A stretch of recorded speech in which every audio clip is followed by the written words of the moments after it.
Welcome to episode 63 of the SNLF podcast, sponsored by New Style Apparel. Those of you watching this evening will see on the screen there's just me and Chris this evening. The rest of them are busy gallivanting around Europe, around America, around here, there, and everywhere. I mean, Chris, who has a holiday during the football season or manages to miss a show? Yeah, lunatics, that's it. But that'll be you and me, and it's also actually me next week as well. But there we go. Anyway, how are you, Chris? I'm sound, sir. How are you? Yeah, not too bad. But some people might be surprised that we've actually got stuff to talk about this week because there hasn't been a fantastic amount of football, but still plenty for us to get our teeth into, isn't there? Yeah, thank God for 3G pitches, eh? Absolutely, yeah. Literally, they were the only ones that survived on Tuesday evening. Although possibly, if quite a few had actually been playing this evening on Wednesday, they may well have got their game on, and going ahead. But there we go. It is what it is. Now, as you might have seen on Twitter earlier today, we are due to have a special guest, which is Simon Leslie, the Eastbourne Borough owner. He is on US time at the moment, so there is the potential for him not to actually show this evening. Not just because Borough are going for a little bit of a tough time. Gaz was very clever in actually booking a guest and not being here himself, and kind of not so much leaving us in the lurch, but leaving us to have to try and sort it all out. When if he'd booked it for next week, actually would have been a little bit more sensible. But this is why we don't let Gaz in charge of too much these days. As you'll see as well in the top of the comments, we've opened up ourselves a buy me a coffee link. There's no obligation for anyone to put any amount in. We're not expecting people to put $5s and 20 quids and £10 in and all that kind of malarkey. But if you just want to show a bit of appreciation for what we do and chuck a 50p or a pound in the pot, we'd be more than grateful. The link's at the very top of the comments. We'll try and get it through again as well through the rest of the show. But having to control the banners, read my own results sheet out and everything else is the reason why we're not on Instagram this evening, because it's impossible for me to do the whole lot. So again, another reason why Gaz shouldn't have holiday during the football season. But there we go. Just before we get into absolutely everything, a word for our sponsors, New Style Apparel. Noah's managed to launch his website this week, newstyleapparel.uk. His first lines that he's selling are up on there now, so please do go and check it out. They've been great supporting us this year in terms of a financial sponsorship. So please go over and have a look at Noah's website, newstyleapparel.uk. We've updated everything on our website as well to reflect everything that it is. So go ahead, and I'm sure there'll be some more lines coming in the future as well. So go and have a check it out. Right, Chris, we'll get on and we'll start with the FA Trophy this evening. And obviously we only have one side left in Horsham. They travelled to National League full-time Scunthorpe United and came away with a 2-1 win as well. And the draw on Monday afternoon paired them with another full-time National League side, and ironically a club with the same initials as Scunthorpe United, Southend United. Not bad 48 72 hours really for Horsham in that respect, Chris. I don't think they could have asked for any better, could they? That's a long old way as well. Fair play to them as well, because Scunthorpe's not near. I know, places like Torquay aren't either, but that is a journey and a half. It seemed like they took a good number up there as well. And I think I said on Sunday, like on Twitter, like that 10 years ago, they were County League with Eastbourne Town and Scunthorpe were in League One. And now they're knocking them out. There's only one division between them and they're knocking them out of trophies. It's just like, it's a fairy tale story if you go back over, say, 10 years at Horsham. The job that they've done there, the job Don DePaul has done, the job that the club have done in getting themselves a stadium and now getting themselves to be giant killing on the biggest stage in non-league. I think absolute props to them. And Absolutely. Now, we'll come back to the FA Trophy in just a second because Simon is here. So we'll add him to the stage without further ado. Simon, thank you very much for joining us this evening. How are you? I'm all right, thank you. I'm jolly good. And on American time? On very much on American time. And I'm wearing a sweater, as they call it over here. I'm wearing a jumper in Miami because it's cold. But no, that's a first. That's as I said, the sun just came out, so maybe I can take a sweater off. maybe some good luck. Well, listen, thank you very much for joining us this evening. We really, really do appreciate you coming on. Obviously, lots going on for Eastbourne Borough all the time, but what got you involved in there in the first place? I had a dream. I mean, it really was. It was an opportunity to do something in football, to do something different.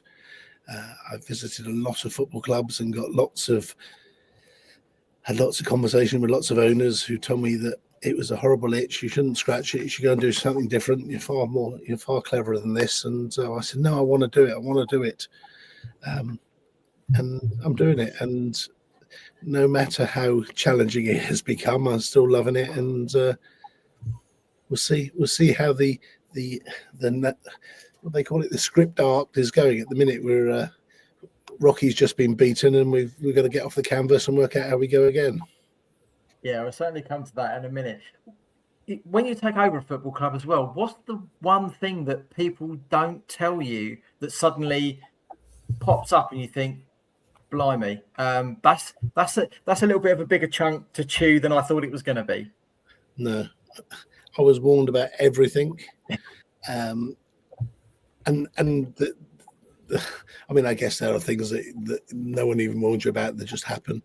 But I think this was the lesson that I got at the beginning, that the players don't like the manager don't like the owner, don't like the CEO or the owner don't like the manager or the players.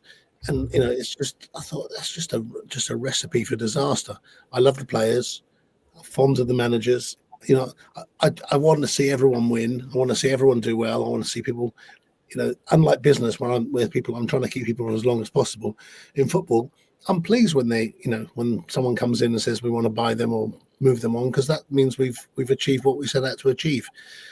I think it's hard when you have so much success and everybody wants every one of your players, and that's what we've been that's what's happened this year, is that we've lost too many good players and we had to rebuild, and then we rebuilt with the wrong players for the wrong system, and we're having to do it. We're on, I think, version 3 or 4 for this season alone. Yeah, that is one of the things with being a non-league club, and especially one that does well. Everyone's always going to be, interested in players and well. But again, it also shows that coming to a club like Eastbourne, you've got the opportunity to put yourself in the shop window and then, progress on, as quite a lot of your players have done. 100%. That was always the vision, was that we were going to take players who no one had ever heard of and help them get their career back on track. And we did it probably a dozen times now, and unfortunately we're not always a beneficiary of that. Some players have gone on and we don't get any money for them. I'm really pleased they're doing really well, but we're left now with another hole to fill. I mean, I'll tell you what's really interesting is I looked at the Boreham Wood team last night that were playing Rochdale, and I was thinking, that's not a really good team. That's a lot of National League South players. They must have lost a load of players in the last couple of weeks. Their results are poor, and that was the same sort of team that we were playing last year. And funny enough, they got beat 4-1. So I think there is a divide. No matter how good players might be in National League South, everything's getting tougher and tougher. National League South is getting tougher, but also the National League is getting tougher. So I think it is a much more competitive league than it was maybe 2 or 3 seasons ago. Yeah, absolutely. Like I say, I think that was borne out last year with having 6 sides that could win the title on the final day of the season, including yourselves as well. And I don't think this year's going to be a lot different as well. It is that competitive, and I think the amount of full-time teams in that division as well, has maybe egged everyone else on to do that a little bit better, because you've got to try and be one step ahead to be able to compete. I think this time of year, though, it starts losing the edge. because no one's really training. If you're playing 2 or 3 times a week anyway, you're right, you're getting a few more extra hours in. I think as it gets closer to the end and some of the part-time teams are not going anywhere, people will start then putting their jobs ahead of their football. So people are going, don't know if I fancy it tonight, and you start to see some of the wins you'll pick up that you might not have picked up earlier in the season. Yeah, absolutely. As we mentioned earlier, you're currently in the US, and I'm assuming business takes you away quite often than that. How important is it to you to have a really good team around you that can just look after the club and keep driving it forward, when you can't always there to be the face of it? No, it's really important, and I've got a really good team. Not everybody loves them because they really do look after the everything we do. We had a lot of people doing naughty things, and it's hard sometimes. You're catching people buying kids tickets when they should be buying adult tickets, student tickets. They will find any angle to do anything, and when we catch them and we stop them, they get a bit uppity with us. But the people are looking after my money, looking after my investment, and they care deeply about it. And people don't realise how many hours that everybody puts in. There's a team there nearly every single day from 7:30 in the morning. Sometimes they're there till 10, 11 o'clock at night. It's not just a football team that plays 23 games and that's it. We've got 40 teams in the club, and we've got thriving teams. The women's team are doing brilliantly. The disabled team has doubled in size in the last 12 months. And the kids' teams are all winning, and the whole women's division is really booming. That's exactly what you're on as well. I mean, one thing, and I mean, Chris will be testament as well, being an Eastbourne town supporter as well, is that Eastbourne as a town is managing to have 3 football clubs at 3 reasonable levels and managing to sustain them all along the way. Did you sort of have a look at? Oh dear. Someone wants to speak to me. Yeah, I mean, it's hard, right? Last weekend we were all at home, and Brighton were at home, and that hurts every one of our incomes. So the planning is not brilliant. When we're at home and they're away, we do get some Town and United fans coming to watch us. We are the bigger team in the town. And last season, we sold the stadium out for the last 3 or 4 games, and we would have sold it out again had we got to the final. So there's definitely an appetite in Eastbourne for football. We are celebrating Eastbourne every week. We talk about the good news that's happening in Eastbourne, and we put in there that United have scored 13 goals in the last 2 games. So we're not ignoring it. And I don't care. I care about bringing up the whole. All in a good waters lifts all boats. So I want to see the whole town doing well, because more people come to Eastbourne, more people move to Eastbourne. It's good for all of us. And some of them are going to be closer to Town and United, and some are going to be closer to us. And at 7 years old, they decide which their local team is, and most of them are going to Brighton at the minute, and we've got to make sure that we're doing with the best for non-league, and we make the non-league environments as good as they are. What's not good? I mean, last week I think Town's chairman was in, and he sat with me and watched the game. So we're not, we support each other. We've used their pitches when we were playing on grass last season. So we're not. There's no, we don't like them or we don't like them. I don't dislike anybody. I want to see the town do well. Yeah, no, that's good to say. It's great for us that a town like that can sustain 3 sides as well, because you don't find it everywhere you go around the country as well. But if we go back a bit to last season, which obviously was an absolutely brilliant campaign under Adam Murray, and was there ever a point at the end of the season where Adam would have stayed, or was he just very keen to kind of get back towards the north where he's enjoyed success before? I mean, had we been promoted, I don't know, we might have had a different conversation. But he's got 5 kids, and it was always difficult. And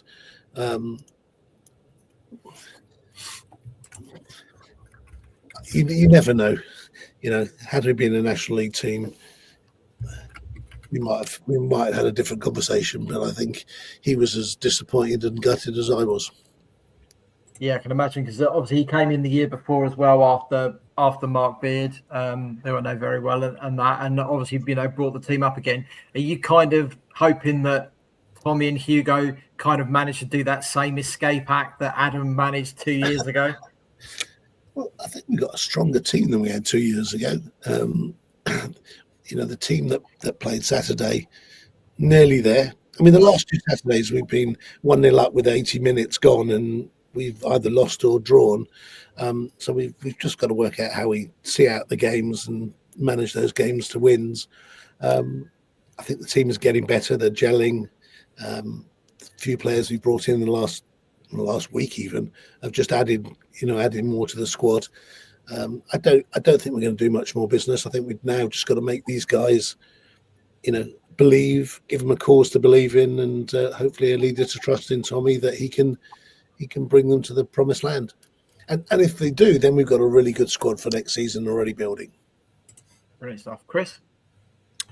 Well, firstly, hello. Never met you before. I live in Eastbourne.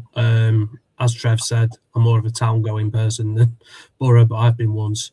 I'm intrigued. What are your plans for the next, I guess, the longer term? So, next few seasons. I know that there's a new paddle court just opened up down at Priory Lane, and it seems like the club is evolving in many different ways away from the pitch. What can you tell us about that journey that's going to happen in the next few years? Well, I think the women will probably get there quicker than the men, but the ambition has always been to have a league team in Eastbourne. I think the town is big enough. There's certainly enough people. There's certainly enough new homes going up that more and more people are going to move here. With a nice stadium that people feel proud of. And I think if you've got a nice stadium, then the women can play in the nice stadium and the men can play in the nice stadium. I mean, Brighton are building another stadium just for the women, in the centre of Brighton. The paddle and the wellness is also, 3/4 of the way through, just finishing that. And we will have the latest equipment, the latest recovery equipment, which will also be available to all the teams, all the players, but also available for the community. So you don't have to go to Brighton, you don't have to go to London, for treatments, anything that's going to make you live longer, feel better, and improve injury and aches and pains and everything else. So we're going to have, I would like it to be like an epicenter of biohacking in the UK. So literally anybody who trials a new product in the UK, we can give them a professional football team, both men and women, to be able to test things out on. So that's my vision has always been to build a sporting hub there that people want to come to every day. We had a bowls hold there, and I've upset 100 bowlers, I reckon it was, even though they told me there was 200. But on an average week, we never saw any more than between 60 and 90. They were all over 65. That's not community. The community is, last week when we opened the paddle to let people come and have a hit, you had a 6-year-old boy playing with an 85-year-old man, and that's that. We had 400 people come through the door. That's what I want that place to be thriving every single day. It's also, paddle brings in a different clientele to football, and I think that's going to help us bring in some new supporters, some new fans. We've got enough space in there now for a yoga studio, for the wellbeing studio. We're also having schools and offices, so we can do some more community work. So that's what we want. We want a thriving hub that people enjoy, come, spend a bit of time, spend more than 90 minutes on a Saturday every 2 weeks.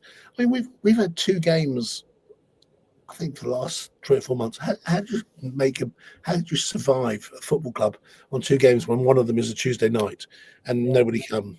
Horsham took 500 to Worthing. They didn't even bring 50 to us because it was pissing down with rain. It was miserable on Tuesday night, and that's the challenge you've got. Like, that should have been one of our bankers of the season for a big date, for a big game.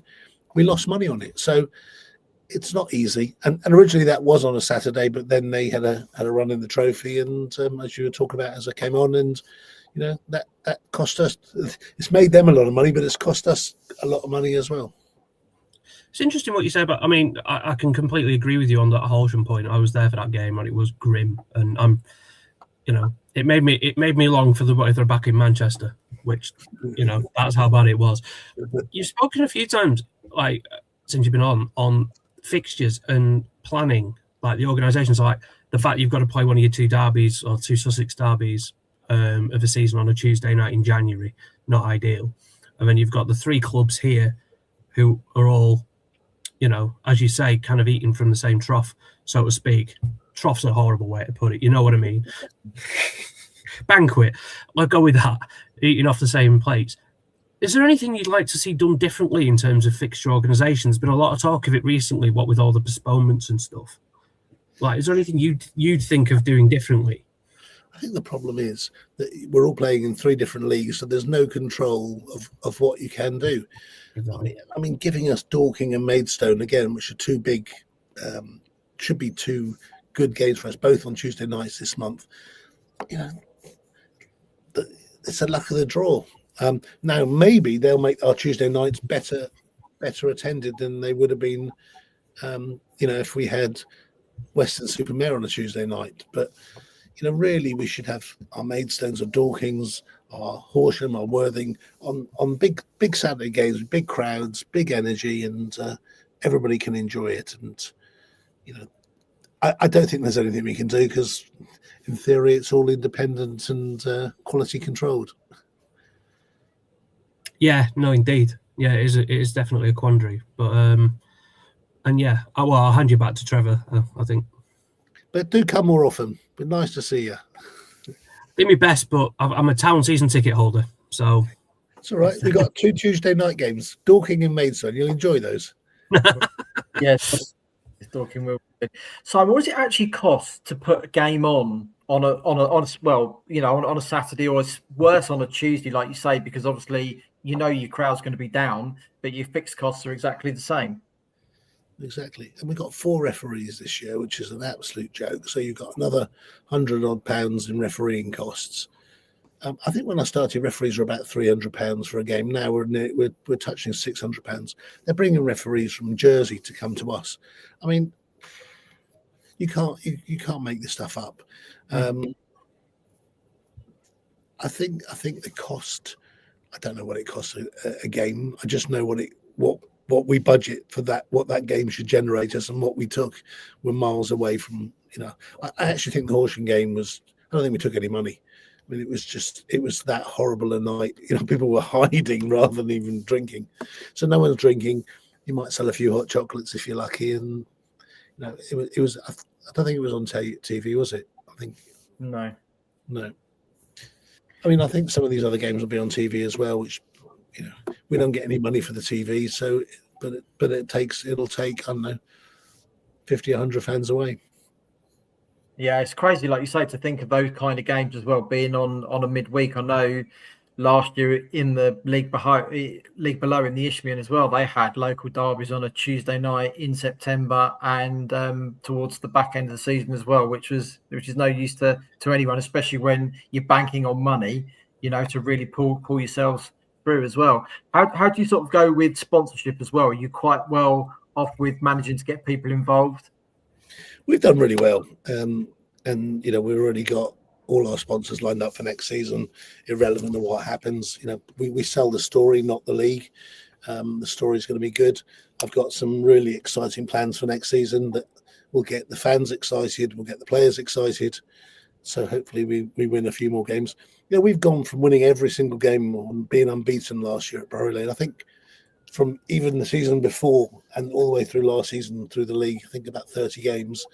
To not, hardly winning a game at home this year. So it's been a tough battle. And, the fans have been very quiet and shy and retiring and not mentioned it at all. So I'm very grateful for that. And talking to I detect a tongue in cheek there, Mr. Leslie. Is that true? Absolutely, they're darlings. One thing I wanted to mention as well, Simon, is obviously next season and these giveaways that we're seeing. Talk to us about that, how that's going to work. It's all a bit top secret at the minute, but I'm working very closely with a couple of really good partners, and I've sold we've sold them the vision and they love it. And I think we'll do it. Look, we did a first. We gave away a cruise in the first season. This season we're giving. No one knew there's an Eastbourne in Barbados, so we've done a deal with a hotel in Barbados, which is just outside Eastbourne. It's the closest hotel to Eastbourne, and we're giving away. One of our fans will go to Barbados, all inclusive, rum punches and all. So that competition is still going, and so we've already given away. We will give away 2 holidays. Next season we'll give away a few more. Brilliant stuff. Right, we'll just go to that question Simon got there. As a full-time team, what does your training schedule look like during the week, and is it still more of a benefit than the hybrid model?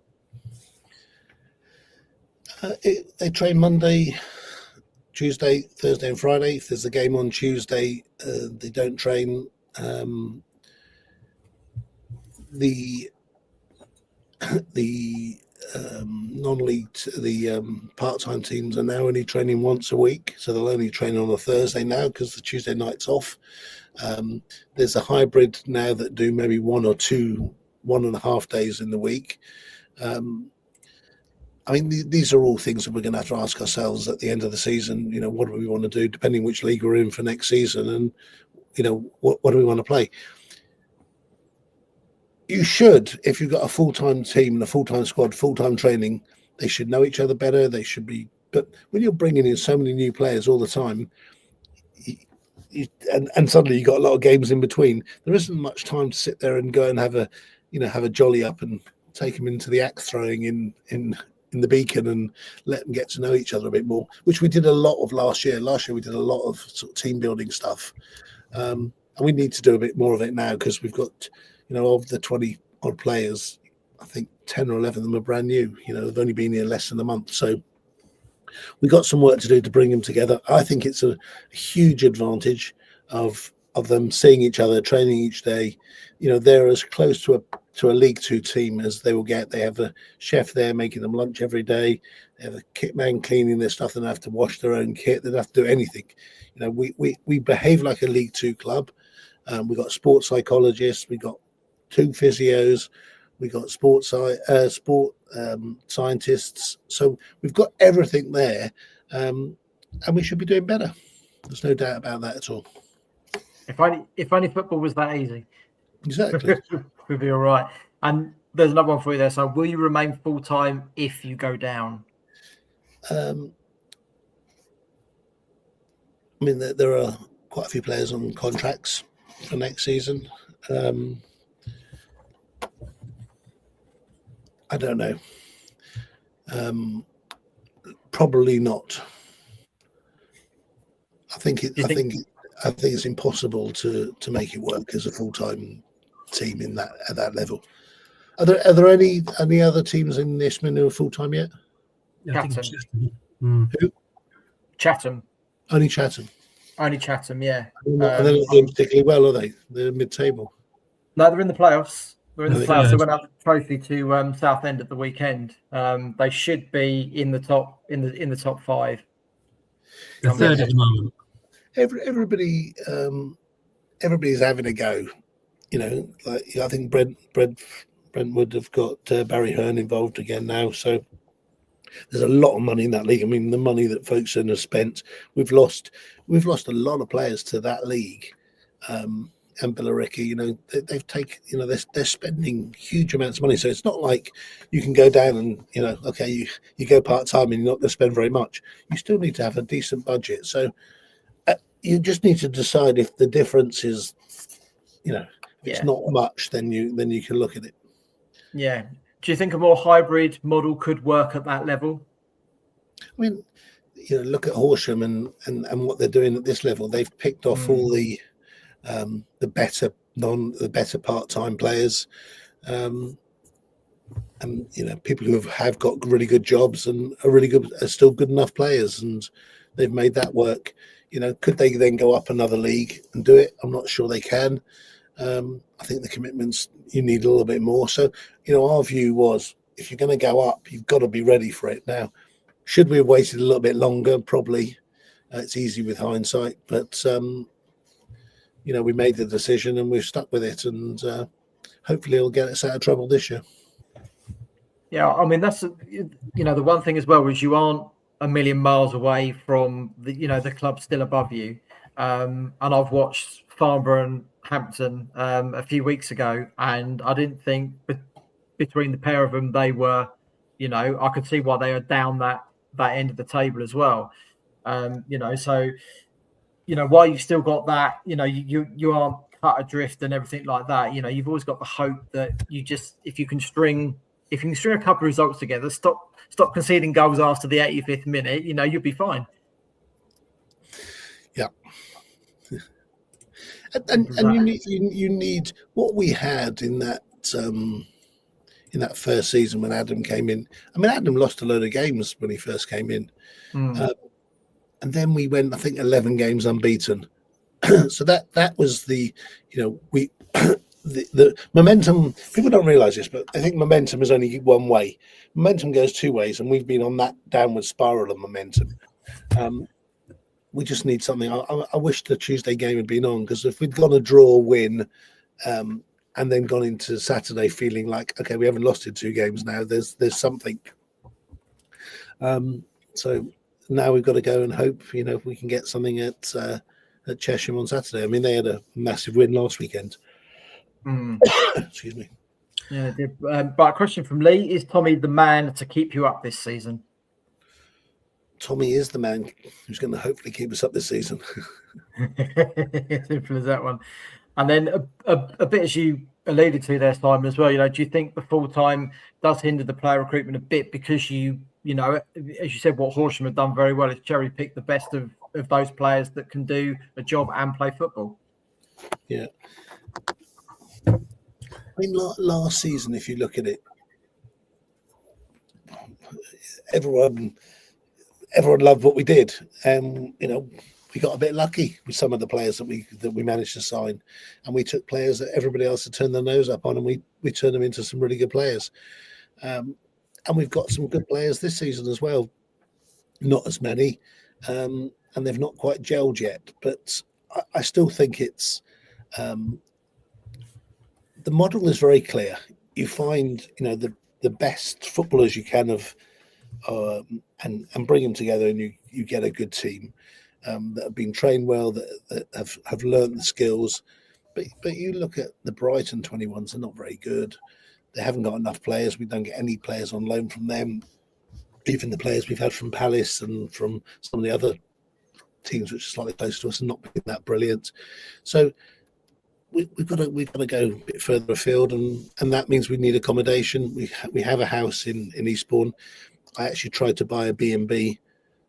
I've made 2 offers now for a B&B, because that way at least I can house a lot more players, and I can bring them in from all over the country, and we can, then we get a better pick. What they get paid in the north versus what they get paid in the south is, there's a big divide. Can a player survive in the south? Do they feel homesick? And you don't put a lot of these things into account. There's a lot of players who are really homesick. We've had lots of players from, Joey was come from Sheffield, and Jez had come from Oldham. It's a long way from home, and they're on their own and in a strange town, and it takes you need to have a lot of character to be able to handle all those sort of things as well. Particularly at that age, it is a long way from home. I can testify myself. And you can't get up particularly easily either, particularly when you're playing at weekends, like a lot of your lads will be. Yeah. Yeah, absolutely. I have another question. Just one of my friends has texted in, so he's obviously listening. Hello, Scott. He's saying about the pitch. The pitch, and I noticed this actually when I saw the Horsham game. It's obviously been 3G for a while. It's obviously it's on the older side for 3G pitches. Is that due a replacement at any point too? Yeah, it's going to replace in the spring. Okay. It's the last season. It was. I'm assuming it's not the 2000. I think it's 6 years. 2020. So it's not that. It's the latest generation of pitches. It's not like the really. If you've seen Dorking or even United, they haven't got a shock pad in there, and theirs is a brand new pitch. So I think there is. It was a good pitch when it was put in, so that's why I think it's lasted so long. And we brush it a lot, but a lot of teams play on it, and lots of training on it, and they train on it every day. So it's done us well, but we'll have a new carpet for next season. There we go. Right. And one final one for you. The YouTube series is very well put together. Has this continued this year? Well, they continue filming. I'm not sure we continue editing it. The story is, I think we'll do a much shorter version of this year. It goes like this. Yeah, it's going to be great. Yeah, it wasn't so good. Leave the rest of the tune in for season 3. We're going to do it now. Well, listen, Simon, thank you very much for joining us this evening. We really do appreciate it. Best of luck for the rest of the season. And obviously, we hope you get out of the bottom 4 and manage to stay in the National League South. I hope so too. But listen, guys, thank you for everything you do. You're doing a good job at promoting Sussex football, and anything that we can do to support you and help you. I want to see everyone doing well. I want to see all the players thriving, and we want what Macclesfield did in the north. We need one of us to do in the south, because it brings more fans into the games, and that's all we want. Worthing have done a great job of increasing their fan base. We've done it as well. We've seen it as well. So when you're top of the table, it's a hell of a lot easier than when you're at the bottom. Yeah, it certainly is. The only thing we need is your social media team to follow us, because it's the only. I think you're one of 2 or 3 clubs that haven't followed us all the way from the beginning. Right, we'll make sure that happens. Top stuff, brilliant stuff. Thank you very much, Simon, and good luck for the rest of the season. Pleasure. Cheers, guys. Thank you. Cheers, Simon. There we go. That's how to interrupt us. Yeah, quite. Get on. No, fair play for turning up as well, because it would have been easy not to. I've been given the situation. Yeah, absolutely. And again with US time, obviously, we haven't heard much from Mike for the last 4 or 5 days, which has actually been quite quiet and pleasant. But there we go. And also, right. fair play to him for the honesty as well. You could tell he was proper thinking about some of them questions, and he didn't shy away. If he didn't know, we'd just say he didn't know. But it would have been easy to give a BS answer, but none of it. So fair play. And I think as well, he rightly says, you can't run a football club anymore on 23 days a season, especially when some of those account for a Tuesday night as well. You've got to have all the extra bits that go with it, to make it almost, you almost want it to be a 24/7 operation, or at least a 7-day-a-week operation, so that you've got that extra cash coming in. But nice to have no one on. Right, let's get back to the FA Trophy, shall we?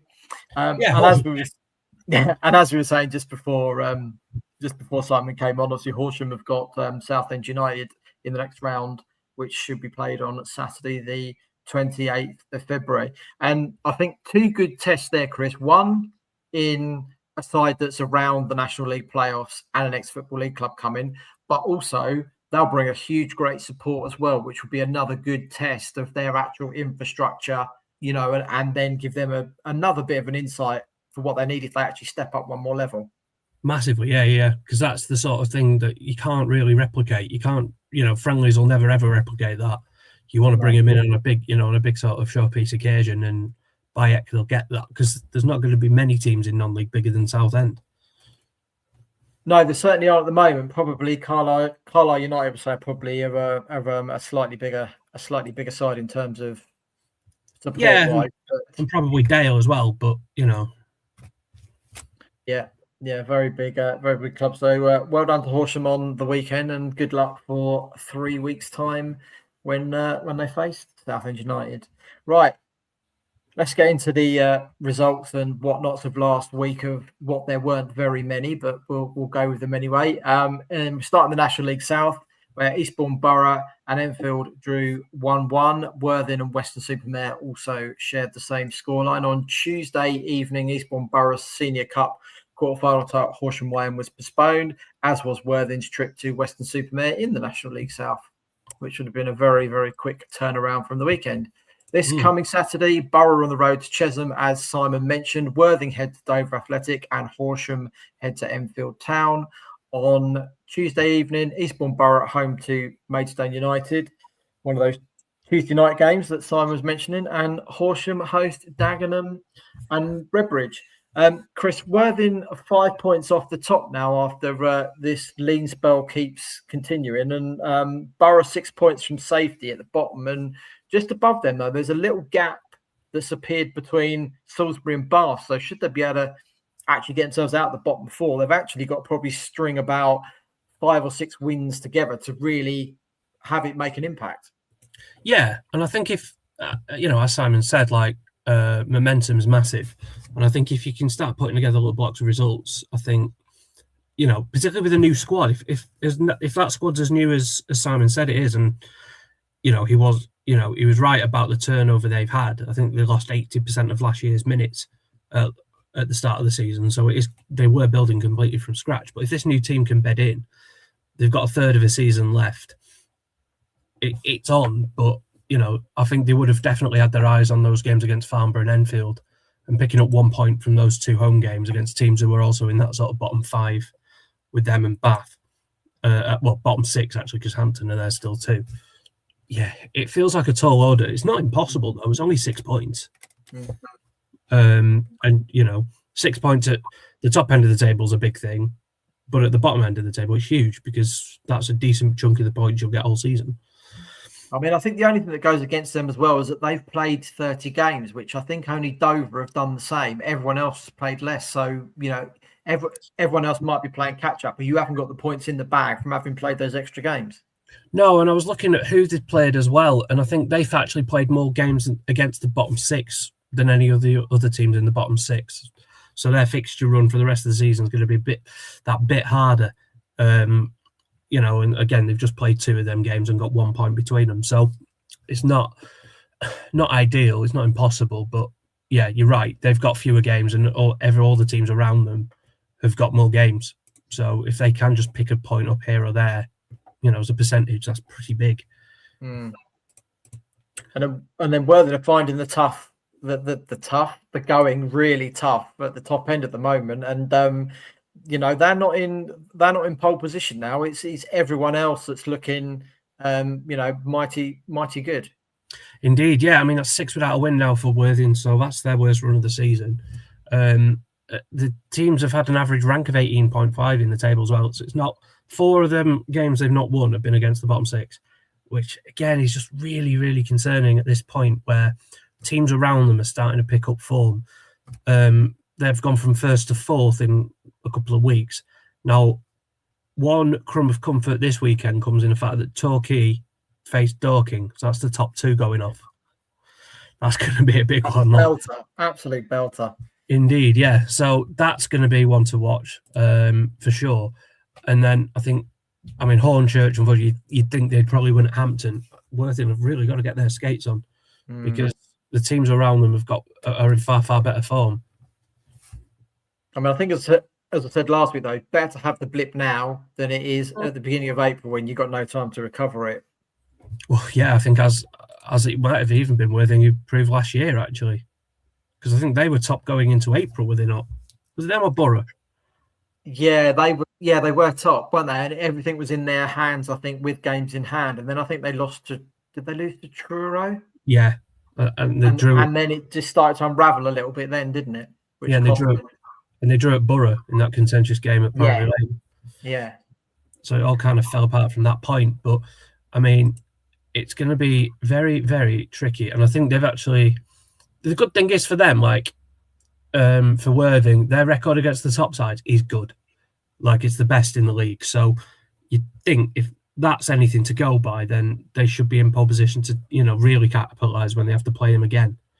But it's equally, though, they have of the teams in the top 10 or top 9, they've got the worst record against the bottom 6, only 1.2 points a game.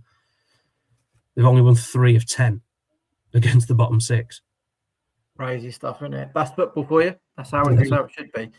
Right, let's get into the Isthmian League Premier Division. The results at the weekend: Lewis went down 3-0 at Billericay Town. Whitehawk drew 2-2 at Carshalton Athletic.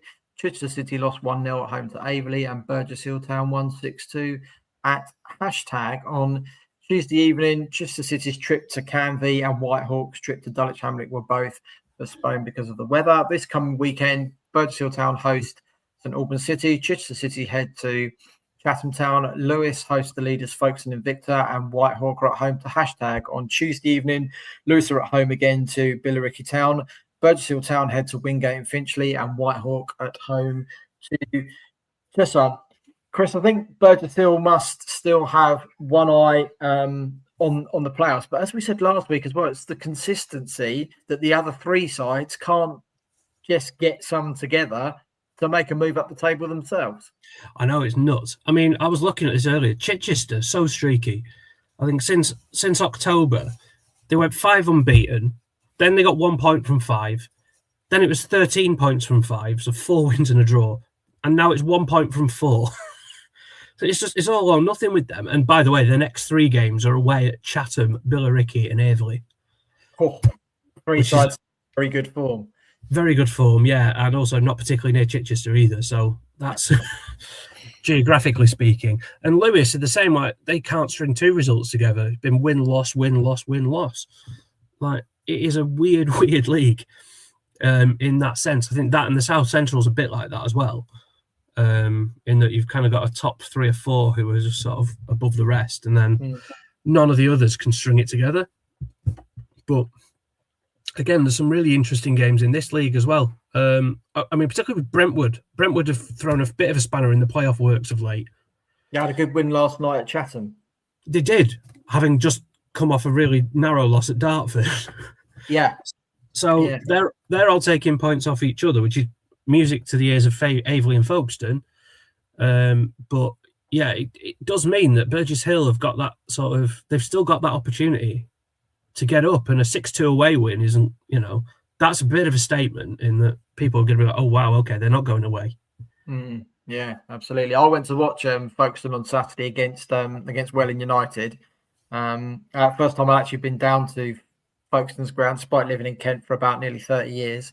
It was really crazy. That's the first time I've been down there. Again, though, new 3G service put down. Everything looks tidy. And that they got some big plans for their stadium as well. But they kind of had Worthing, not Worthing. They had Welling at arm's length. It was one of those, you put your arm out against the head and you're sort of boxing at nothing in between. Yeah. But they didn't really have to get out of gear. And I think they've got over their little mini slump as well. I can't see them being caught as well. Having seen Brentwood as well this season, I haven't seen Chatham yet. I'd be surprised for them to get overtaken. But we need to talk about Whitehawk at Dulwich last night for the second time.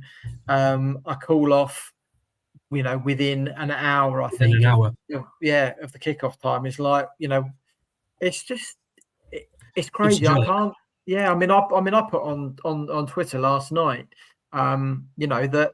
That game must have been absolute borderline for it to be going ahead, and then one downpour kills it like that. But if it was that close to it, and we've got people travelling, an hour and a half up from Whitehawk to, getting into Dulwich is not easy. I've done it on a Saturday. I imagine Tuesday's even worse. Where does it stop? It's a question.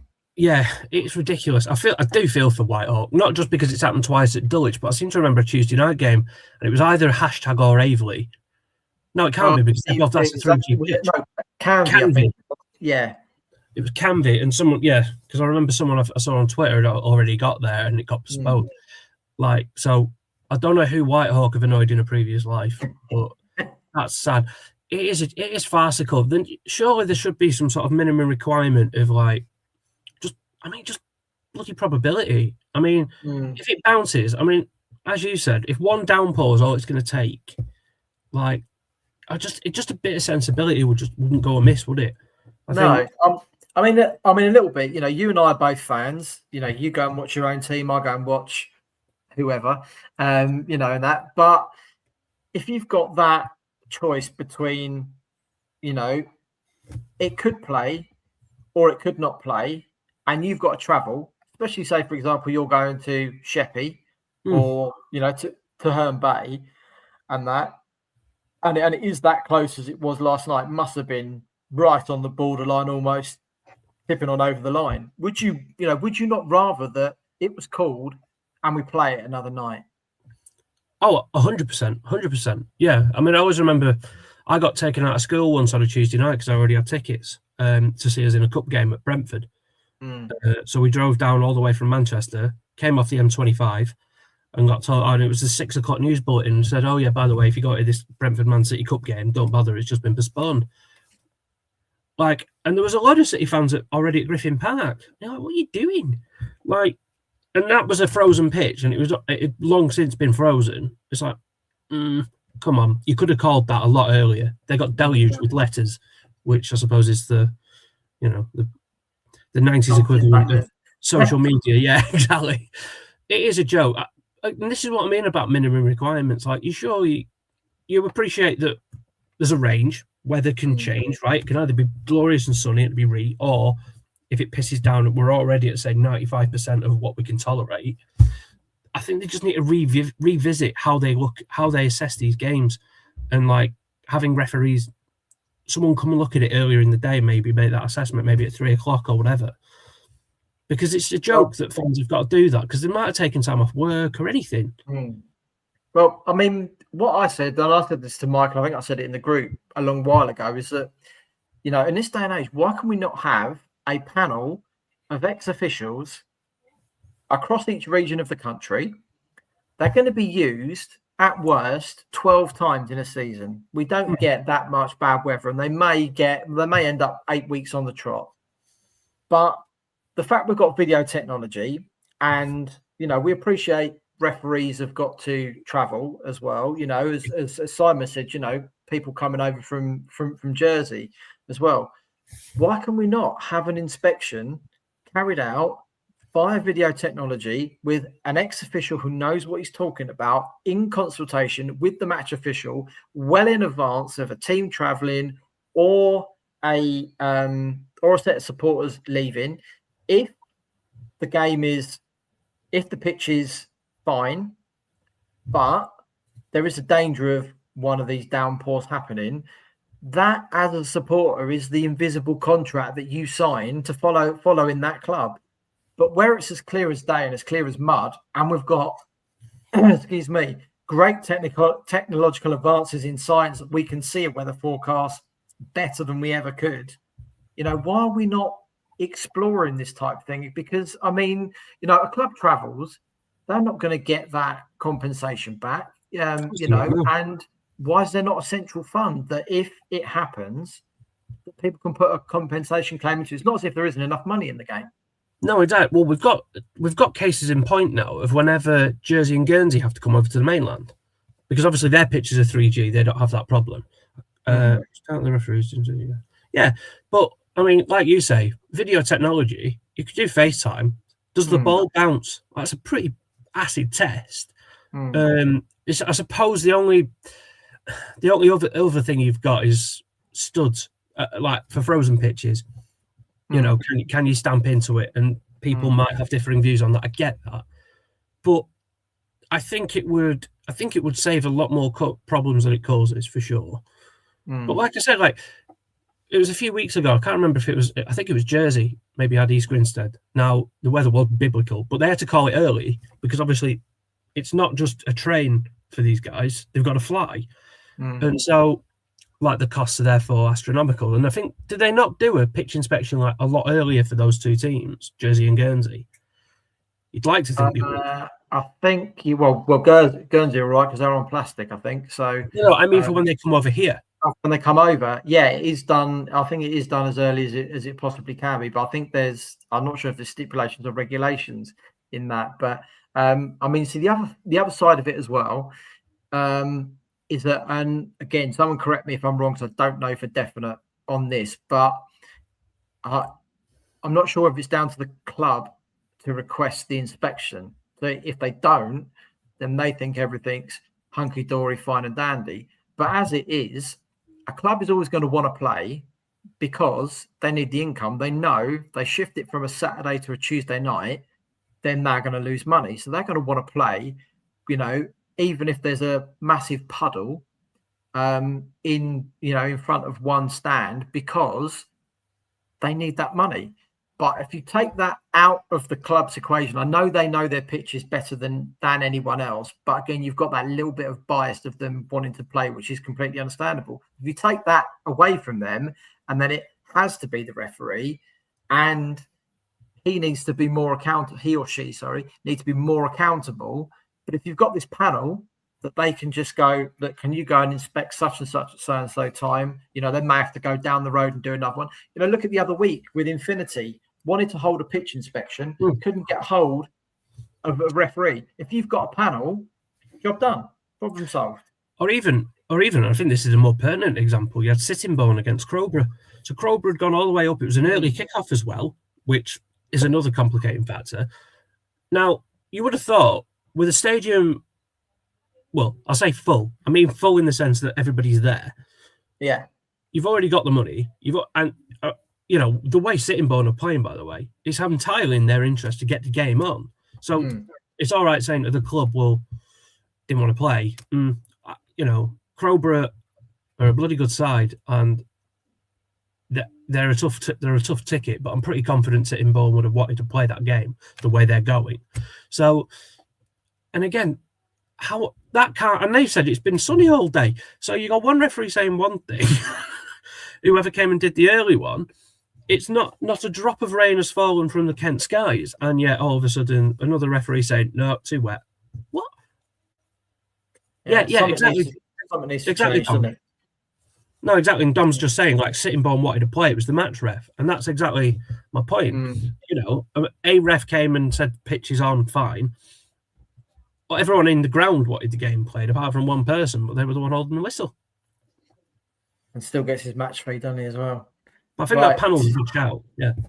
Yeah, I just think it takes a little bit away from the match referee needing to be there, because some of them don't want to travel and be there at 11 o'clock in the morning to make an inspection when if the game's all right, they've got 3 hours to kill. But you know, you add that little extra bit into it, and again, there's enough money in the game to pay these people to do it. And like I say, they're going to be used 12 times, 12 weekends a year, maybe, and you know, and a few midweek nights. But why not take as much jeopardy out of the situation as you can?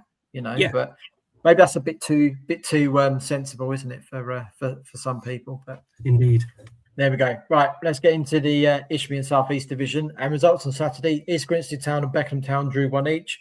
Eastbourne Town went down 3-0 at home to Erith Town. Hastings United lost 5-1 at Faversham Town. Broadbridge Heath drew 2-2 at Herne Bay. Hassocks won 1-0 at Sheppey United. Sittingbourne and Crowborough, as we mentioned, was postponed, and Three Bridges beat Mersham by 5-0. On Tuesday evening, the Velocity Cup, Crowborough Athletics home game with Redbridge was postponed. This coming Saturday, Broadbridge Heath host AFC Whiteleaf. Crowborough Athletic at home to Ashford United. East Grinstead Town head to Deal Town. Hassocks at home to Faversham Town. Three Bridges head to Hastings United. Eastbourne Town are at Mersham. Then on Tuesday evening, Three Bridges travel to Beckenham Town, and Crowborough Athletic host Faversham Town. As we said last week, Chris, Hassocks needed a win, and they duly delivered. Yeah, and in the best circumstances you can do it, right? Last minute winner. Last minute winner from Dan Turner. Brilliant, brilliant result for them. You know, Sheppey are no mugs, particularly at home, so that's a really good result for them. And by heck, they needed it, because VCD picked up an impressive point at Whiteleaf, and we did them absolutely no favours. Yeah, I was going to say that. We'll come to that in a second. But no, I'm chuffed for them, because again, there's not been many games they've been battered in. They've just not had that. They've just not had that killer goal, and so I mean that's a 15-game winless streak now ended, and let's hope it's a pivot point for them. Yeah, absolutely. And finally, a point for East Grinstead Town, a 97th minute equaliser from Dan Perry. Doesn't obviously alter much in the in the grand scheme of things, but for them it just gets a little bit of a monkey off their back, doesn't it? Yeah, they've increased their points total by 25%. So that's, you know, great. You know, Beckenham are in and around that zone as well. I think they might have been reduced to 10 men. But I'm chuffed for Hitman Dan as well. I mean, he had to go in goal for that Broadbridge game when the goalkeeper got sent off after 8 minutes or whatever. But no, he's a very good goal scorer at this level. He's not been given a great chance to show that this year, but he shows he still knows where the net is. So good on him. Absolutely. And as you said, you didn't do our sides at the bottom any favours with the same initial team coming into you. And since they've changed their management team, I think they won 3 out of 3, or was it 3 out of 4? 3 out of 4. And to be fair, they lost to Croydon, who were a pretty good side. So it happens. No, they were impressive. I mean, it was weird. We got off to a really good start. First half hour, you know, Billy Clark had their right back on toast. We missed a couple of chances. Waiting at half time and thinking, yeah, we should be one up here. And then they scored from a cross, and I don't mean it was headed in. I mean it just looped in straight away, no contact. You're like, damn it. Then I think they scored from a set piece, and then to be fair, the third was a bit of a sucker punch on the break. But no, they were good value for it in the end. They absolutely deserved the win. Frustrating from Town, having been 6 games unbeaten, for it to come undone like that. But you know, we're still mid-table. I still think we'll be fine. But our next 6, unfortunately, is horrible. It's Merstham away, Croydon away, Whiteleaf at home, Ashford away, Faversham and Sittingbourne at home, and then Jersey away. So that's some run. That's a bastard of a run, pardon my French. But no, so we've done, you know, the fact that we've gone on this 6-game unbeaten run before this run is dead good. We needed it. And it's Merstham away on Saturday, who were obviously in Sussex not long ago. Indeed they were. Came a bit of a cropper, didn't they? They did. I just want to, on Three Bridges, I mean, obviously they're doing fantastic. They've lost 4 games this season. Obviously they lost to Deal before they played Merstham, and they responded in great fashion. So I looked at all their other defeats this season. When they lost at Broadbridge Heath 2-1, then their next game they thumped Sheppey 7-1. Decent. They lost at Erith and then responded by beating Sittingbourne at home. Only 2-1, but Sittingbourne are pretty good. And their last 2 defeats, it was Faversham at home. They then came to the Saffrons and won 5-0. And then Deal Town, they followed that with a 5-0. So whenever they get beat, you do not want to be the team who's playing them next, because they tend to respond by slapping you. That's the way to do it, isn't it? Right, Isthmian South Central time, and results last weekend. Bognor Regis Town drew 2-2 at Ascot United. Littlehampton Town went down 3-1 at Metropolitan Police. This coming weekend, both sides are at home. Bognor Regis Town host Hanworth Villa, and Littlehampton Town are at home to Rains Park Vale. I think all we could say, Chris, really, is a bit of a comfortable season for both.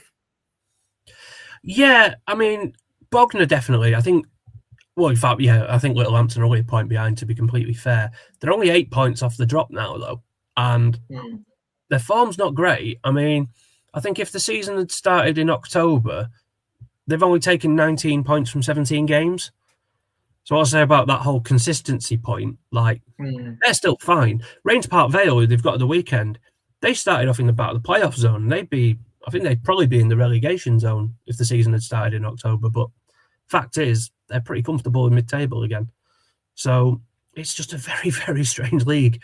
Like, you don't have to do much. I mean, and you're quite safe, you know. And Binfield have just gone on a mad run, and they're looking like they might actually edge clear of it now. That really, yeah, a little crazy at the moment, Binfield, aren't they? A little crazy.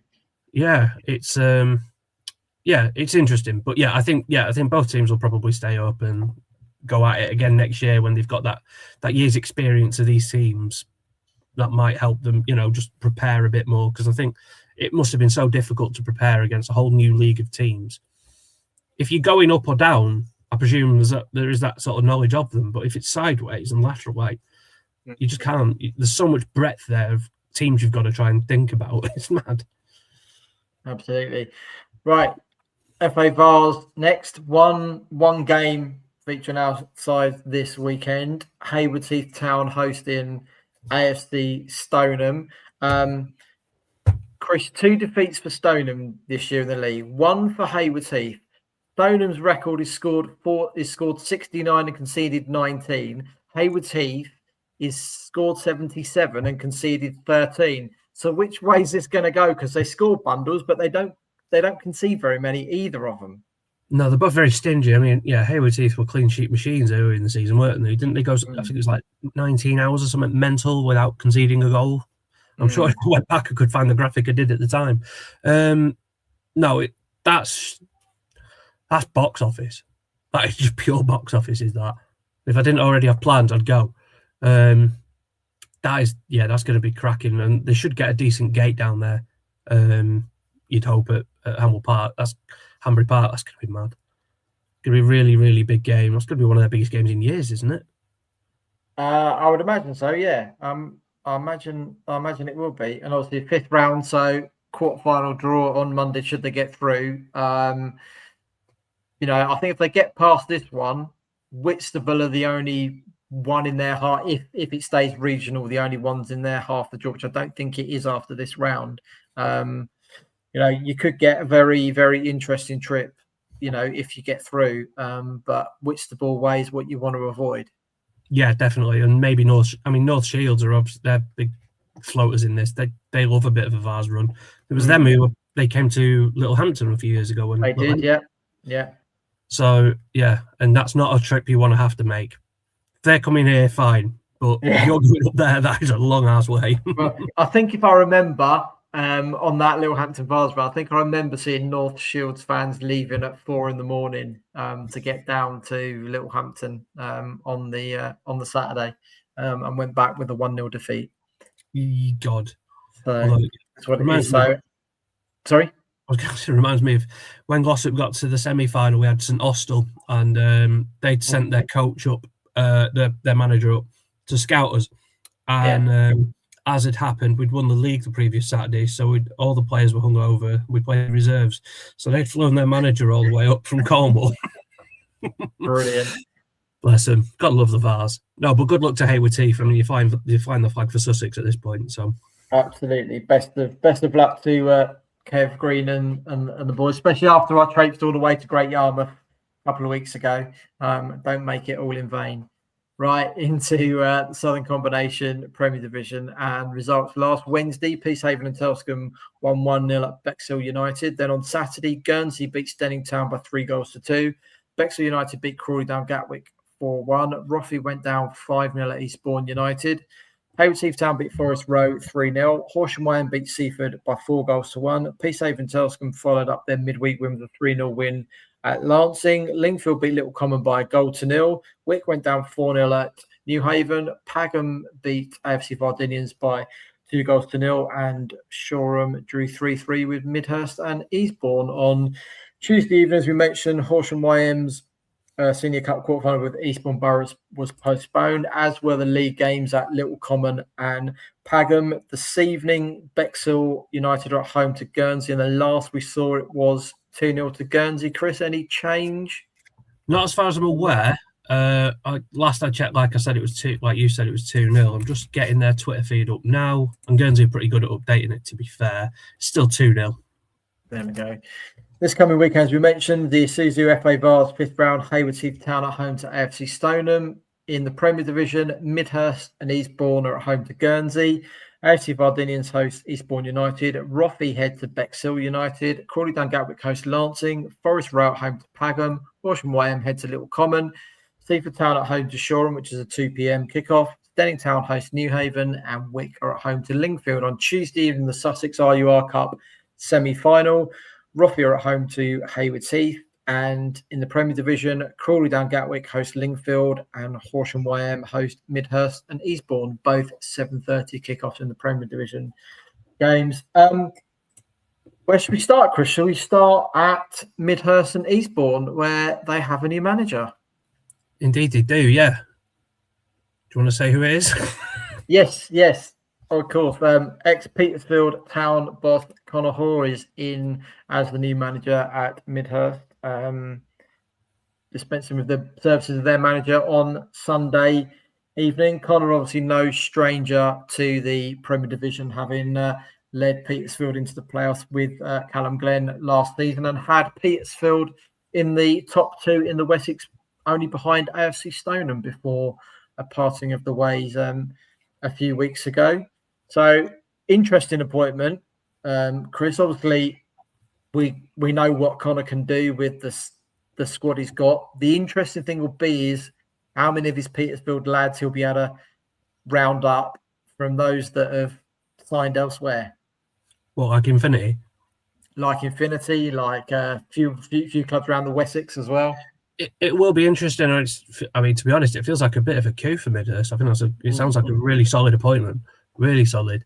I mean, obviously, the league table doesn't do them any favours. It's worth saying they have only played 21 games, though. A lot of games in hand, haven't they? Yeah, like Vandinians, they're a point ahead of Vandinians and have got 5 games in hand. So, like, I mean, it doesn't get off to a great start for them because the next one's Guernsey and they're flying. But that's a baptism of fire for Connor at the weekend. Indeed, it is. Yeah. I mean, Guernsey have won. Well, not including tonight because obviously I haven't got the stats on that yet because it's happening.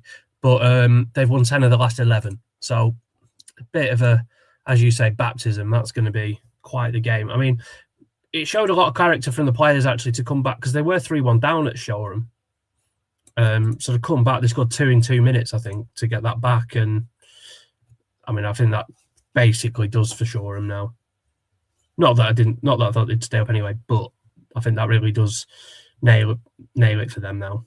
But it has brought to an end their losing run, which stood at, was it 20? 20 games. Yeah. I mean, to be fair, with Shoreham, they did have briefly the worst defence, one of the worst defences I think I've ever seen. They were averaging over 5 goals a game over a 12-game period, right? So since then, they haven't conceded more than 3, which, you know, it's a bit like... So they've really shored up recently. I don't know if that's just either new signings or just getting used to playing with one another and it finally clicking. Possibly. You've got to give Connor Cox a bit of credit there for stopping the thumpings. Probably actually be very disappointed at the weekend having been 3-1 up and only taking a point away from that one. Oh, 100%. Yeah. But it is, I mean, it's easy to just see a load of L's and not see any improvement, but it's a bit like the Vandinian situation, like I've said. They've really shored up of late, and so fair play to, because it must be so dispiriting when you're in that sort of environment. But there has been a noticeable improvement there, just like there has been at Vandinians. Talking of that battle at the bottom, it's a massive week coming up for Crawley Down Gatwick. Yeah, isn't it? 2 home games against Lancing and Lingfield. Yep. And Lingfield are on a little bit of an upturn in form as well, aren't they? They really are, yeah. It was a good result of the weekend against Little Common. They're the sort of games you need to win if you wanted to stay up. A lot of home wins actually at the weekend. Only two teams didn't win at home. One of them was Shoreham, which we've just covered, and one was Lancing at home to Peacehaven. And Peacehaven are a bit like Guernsey in that their form is brilliant. They are. I think what's interesting at that bottom end of the table, Chris, you've got 3 sides with games in hand: Midhurst, Crawley Down Gatwick, and Lingfield that have got the opportunity to pick up more points, and that could actually really alienate. I think those 2 or 3 other clubs that have played more games. Yeah, indeed. I mean, it's going to be interesting actually the weekend, but you're right. Those 3. I mean, Lancing are on 25, Vandines are on 26, Shoreham 25. So, but it's those games between them, and I think Crawley Down, I think if they can win the next 2, not only will that get them up to 21 points and create that, I think psychologically it'll do a lot for them as well because they'll be beating teams in and around that battle. So, I will be intrigued to see how Vandinians get on against Eastbourne United at the weekend. I think, if you look at the form guide and particularly the way that when Eastbourne win, they tend to win big, but their away records aren't great. Vandinians have been a lot more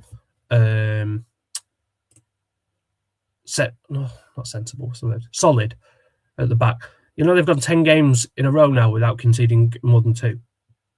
That's good going, isn't it? That's good going, considering, for a team in the relegation zone, on the record they were on, so it's going to be, it's resistible. It's irresistible thoughts meet relatively immovable object at the weekend. I'll see what happens, won't we? Right, Southern Combination Division 1 time, and not many games survived the weather at the weekend. The games at Arundel, East Preston, Godalming Town, and Reigate Priory were all postponed. Billingshurst won 8-1 at Copthorne. Lockswood and Selsley shared a 1-1 draw, and Jarvis Brook won 2-1 at Worthing United. On Tuesday evening, Reigate Priory's game with Oakwood was postponed this coming Saturday. Lockswood head to AFC Walcountians. Copthorne host Mile Oak. Arundel head to Dorking Wanderers B. East Preston at home to Jarvis Brook. Top of the table clash, Godalming Town host Billingshurst. Saltby United head to Infinity. Oakwood host Ringmer AFC with a 2 p.m. kickoff, and Selsey at home to AFC Oakfield Town. Then on Tuesday evening, the Sussex RUR Cup semi-final, Worthing United host Selsey, and in Division 1, Arundel host Loxwood, and Oakwood at home to Copthorne. Couple of missed opportunities, Chris, for Selsey and Worthing United to pick up points with most of the division not playing. Yeah, and it's like we've said, these teams in the sort of top echelons seem to be dropping points a lot. I think there's another game I've got, for some reason on my sheet, I've got that East Preston are hosting Ringmer on the 10th as well on Tuesday. Yeah, I updated that this afternoon, so I'm hoping that's on full time. That's correct, but I don't know, so I want to check.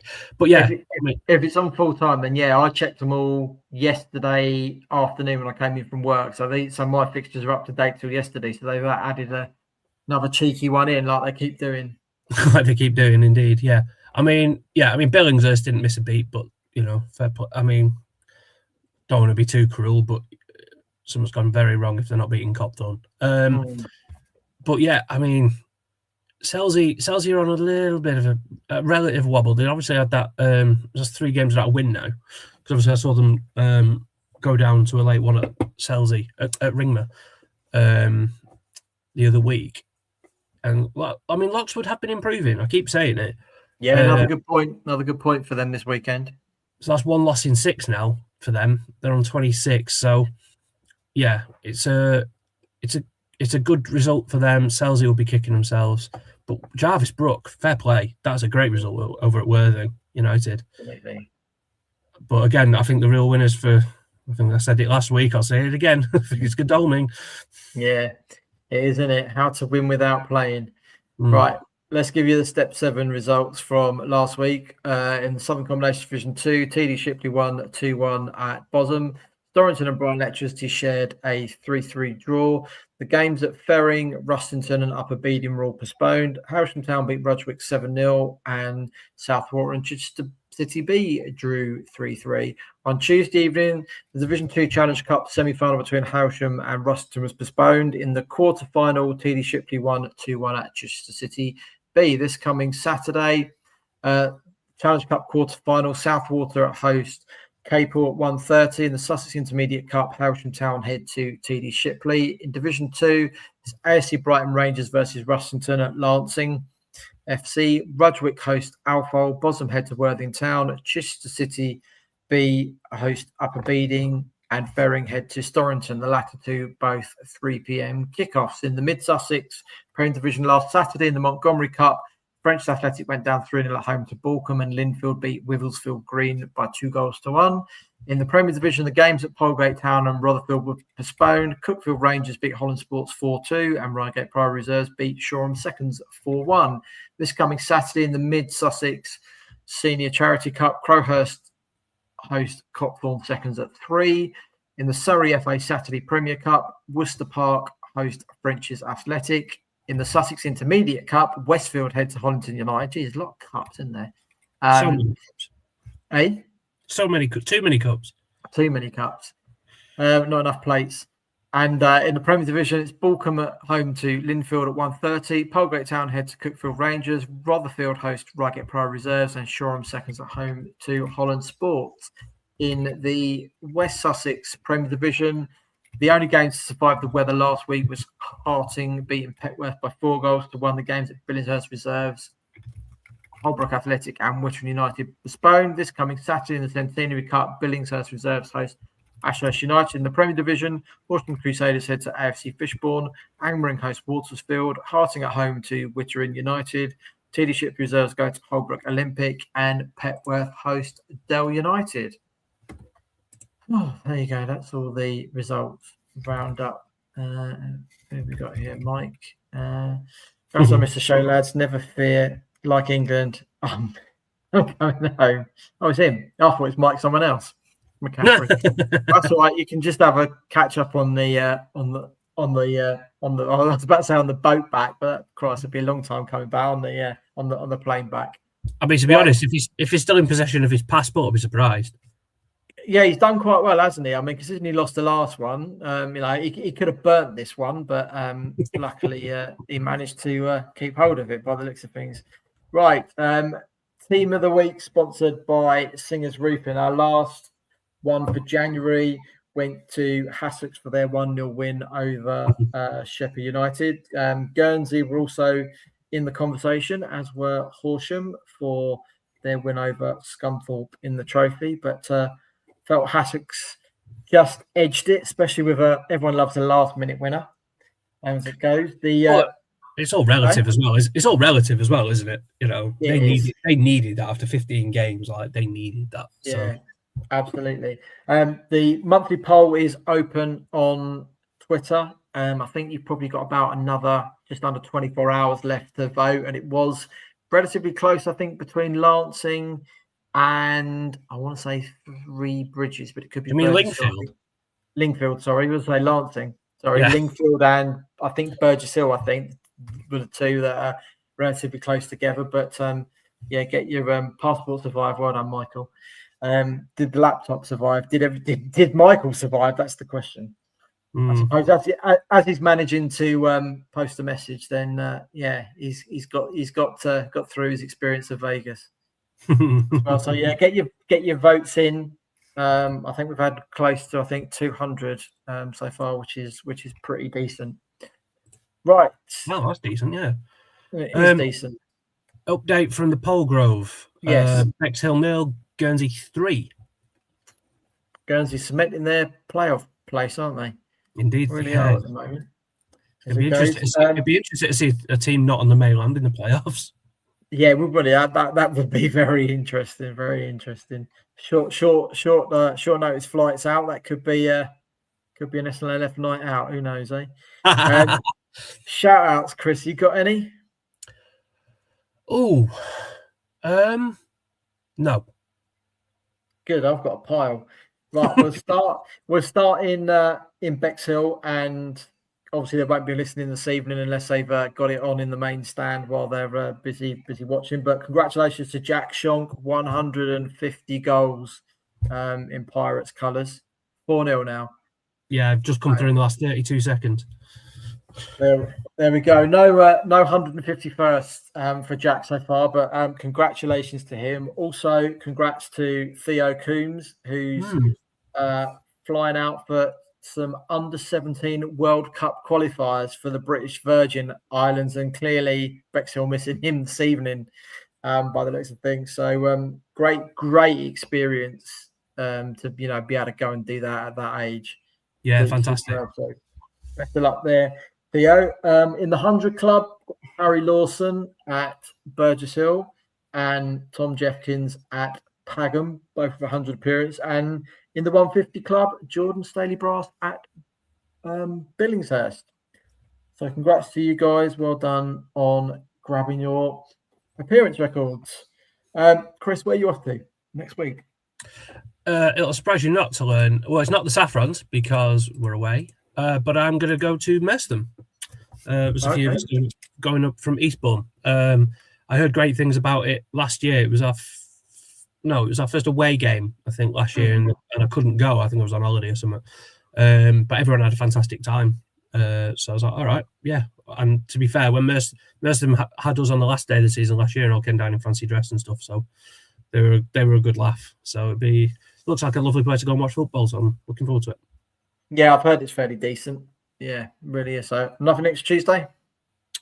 Oh, depends what survives, doesn't it? There's no point in there's quite a few games in the Isthmian, if I'm not mistaken, and obviously got an open invite to go to Borough again. But we shall see. I mean, if Lewis weren't playing somebody they'd already played like a week ago in Billericay, I'd be like, maybe. But that game wasn't especially close, so I don't know. I'm sure I'll think of something. So, what about yourself? No idea. On Saturday, next Tuesday, I'm out of the country. I don't know which country I'm going to be in, but I'll be somewhere, and it won't be anywhere in Sussex. So God knows. Interesting. Your missus treating you again? No. It's my brother's actually. My brother's 50th birthday present. So again, absolutely no idea where we're going. The middle one's actually not coming. It's only me and my younger brother. So heading upstate. He's on Monday night, and apparently we're leaving early Tuesday morning. And all I've got to pack his clothes and a passport. I don't know what clothes yet, so we'll message him over the weekend and find out whether it's warmish clothing or. But the fact we're only away for 2 days and 1 night, it's not going to be far. It's going to be Europe, so who knows? So I'm not here next Wednesday evening. So unfortunately, you're left with Mike and Gaz, and one of those two might have actually managed to make some football. I know Gaz is probably chomping at the bit as he's coming back through the Euro tunnel as we speak, because he hasn't seen any football for about 2 weeks, or munched on a burger. So, well, given, I mean, he said Saturdays are a bit of a struggle for him, so maybe me and him can meet up on a Tuesday game. There we go. You never know. Never know. Right, that is it from me and Chris this evening. Just under, literally 1 under 500 of you guys in watching this evening. Let me see if I can post up. Yep, there's the coffee link as well when it goes. If you guys, like I say, no obligation whatsoever to chuck anything in. It's just there for you. If you do want to show some extra appreciation, we do appreciate every one of you that turns up on a Wednesday evening, and now we've actually dipped over 500 since I put the coffee link up. There you go. There's a method to my madness. So please don't chuck 5s or 10s or 20s in there. Just like, if you want to put 50p in or £1 or whatever, please do. But I can do it at any time. Like I say, don't feel any obligation to, though, because we don't do it for the financial reward. Otherwise, we'd be charging you all to watch from here on in. Otherwise, we'd have stopped long ago. We certainly would, wouldn't we? If you want to get in touch with us, you can drop me an email. I don't think the rest of the guys get emails. Trevor at the SNLF.co.uk. We're on X at the SNLF and on Facebook, the SNLF.co.uk, and on Instagram, TikTok. I don't know what the YouTube is. See, this is where you do need Gaz occasionally. He does come in handy for some little things, doesn't he? I think it's at the SNLF podcast. I think. Let me just check it. Something like that. Anyway, on Instagram and TikTok, we're the SNLF.co.uk, and on YouTube, we are.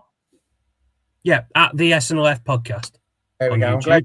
I'm glad you pay attention. Get over there. Drop us a follow. I know he will get to some games at some point to actually put some footage up, so you've actually got some things to watch on there. But he can butcher the podcast this evening and probably put the Simon Leslie interview out just on YouTube would actually be a good shout. So, Gaz, if you're listening as you're driving through the Eurostar, get to it. I'll send you the video as soon as I finish. So hop to it tomorrow. Get it out there. That's pretty much it. So thanks very much for joining me and Chris this evening. And he'll see you next week. I won't see you next week, but it should soon be time for another Statman show. Am I correct? I was going to say, need to think about when people are back in the country so we can do one, but yeah. Yeah, that's the thing at the moment. A lot to be getting, well, with the exception of maybe Division 1, there's a lot to be getting my teeth stuck into. There is, yeah, especially, well, I think it's just 3G pictures you'll be getting your teeth stuck into, nothing on grass. Yes, sorry, Ringmer and Copthorne, that means you. Right, enjoy the next 7 days football. Fingers crossed the rain actually starts to abate and disappear, and everyone starts getting some games. And otherwise, I think we could be having a very busy last few weeks of the season. So I'll see you in a couple of weeks, and Chris will see you in 7 days' time. Indeed. Take it easy, everyone.